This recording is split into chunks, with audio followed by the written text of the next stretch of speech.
right, hello. Today I'm going to teach you a really quick and potent breath practice that we utilize a lot in Kundalini yoga, but can be done all on its own in isolation as its own little booster. This breath is called breath of fire, and it has 1,000 different benefits. Maybe not 1,000, but a lot, including amplifying or expanding your lung capacity, including deeply oxygenating your whole system, including mobilizing energy from the navel center, moving it up towards the heart center. When we're working with the subtle system, we're moving from the me-centric thought and mentality to the we-centric, expansive space of the heart. This breath also stimulates digestion and boosts your metabolic system. It works on the nervous system. To bring more strength, more balance into the parasympathetic and the sympathetic nervous system. It's a great booster for the electromagnetic field of your whole being, your whole body, both of the heart and the brain. It's a great breath to focus the mind and to really bring awareness, alertness into the mind. So these are just some of the benefits. There's so many more, and I'm going to teach you how to do this really quick.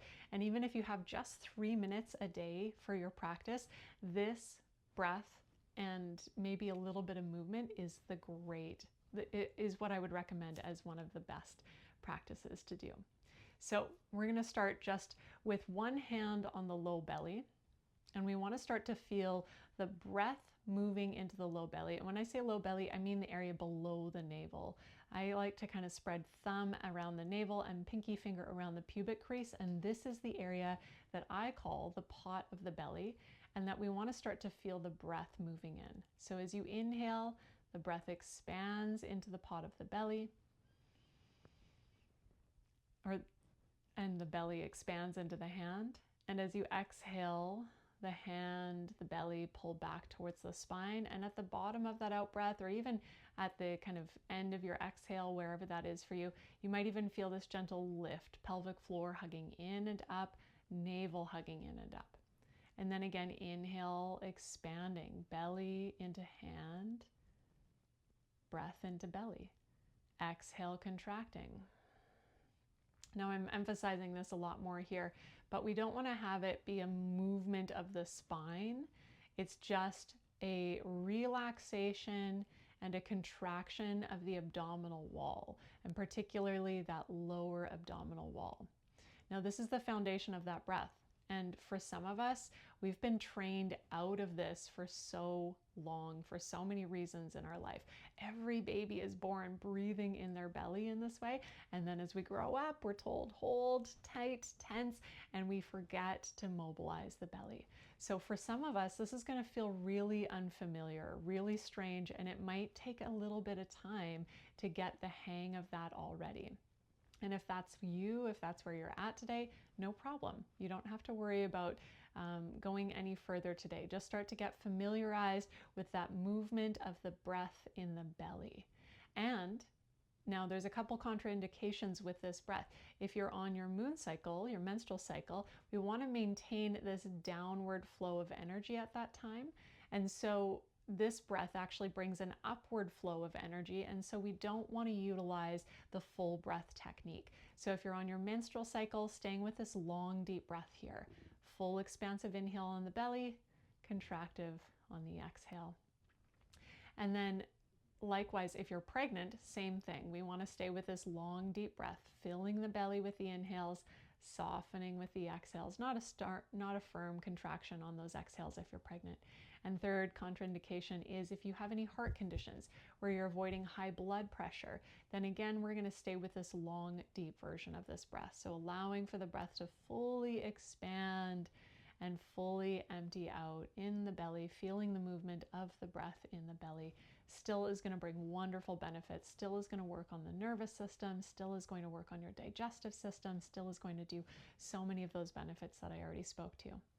Now, if you've got the hang of this, if feeling the breath moving in the belly already feels comfortable, you've got that connection of breath and belly movement, then we're going to start to bring even focus to the inhale and the exhale so that they become equal in length and equal in power. So we're not really forcing the exhale and then just allowing the inhale like you might do with Kapalabhati breath, but instead this is equal focus on in and out. So we want to still feel the breath moving in the belly. If it helps to keep your hand there, then that's a great option. And as you inhale through the nostrils, if possible, as much as we can, we breathe through the nostrils, and then exhale out.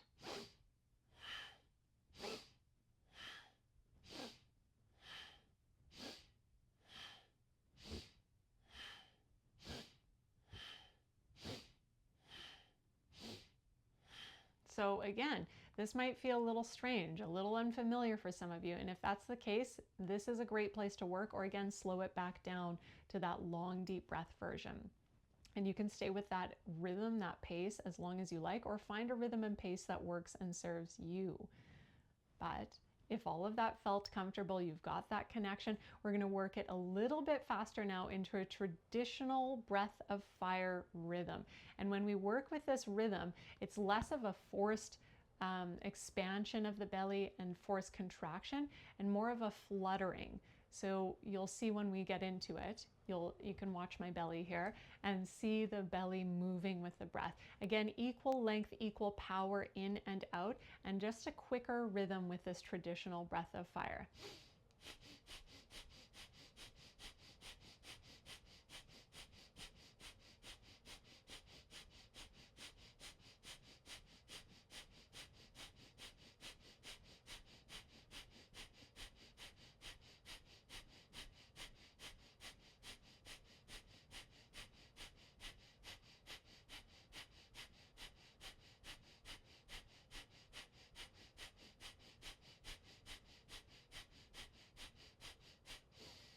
Inhale deep when you're done.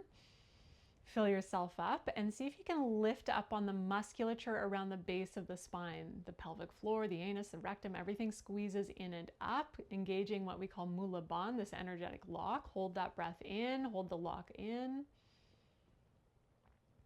And then when you're ready, slowly exhale. Let that breath go, let the lock go, softening the pelvic floor.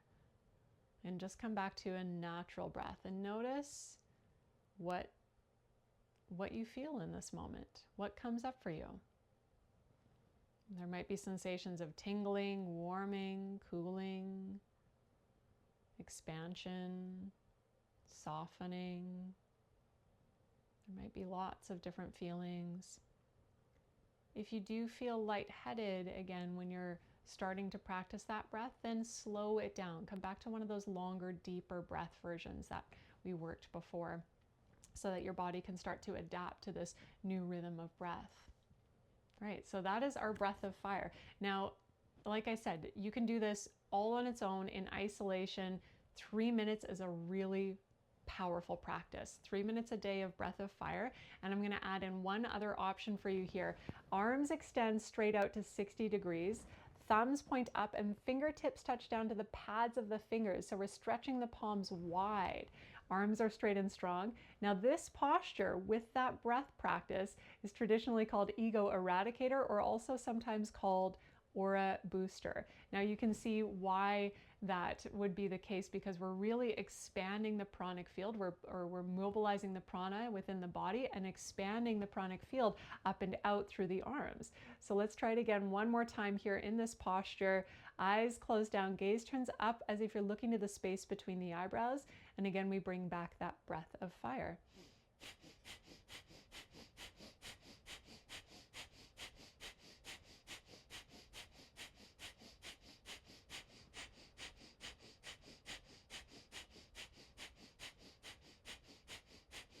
And that can be done at any pace that works for you in your body. If you need to slow it down again.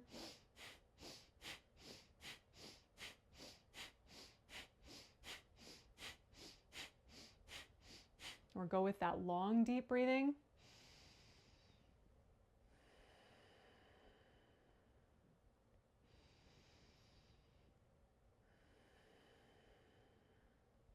whatever works for you.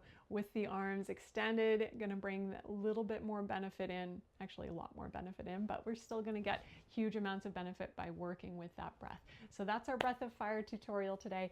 If you have questions, shoot me a message or leave them in the comments below. I'd love to hear from you if you've used this practice before, if you start using it, and what kind of effects you see coming up. Again, it's really oxygenating, it's really energizing. So this breath is not a great one to do before bed. I would say at least a few hours before bed would be the last time of the day that I would do this breath, but it's an awesome breath to do first thing in the morning, and ideally on an empty stomach. You don't want to have just eaten a bunch of food and then all of a sudden be moving the abdominal wall and massaging the organs when your body's already trying to digest. So let me know how it works for you, and I hope to hear from you.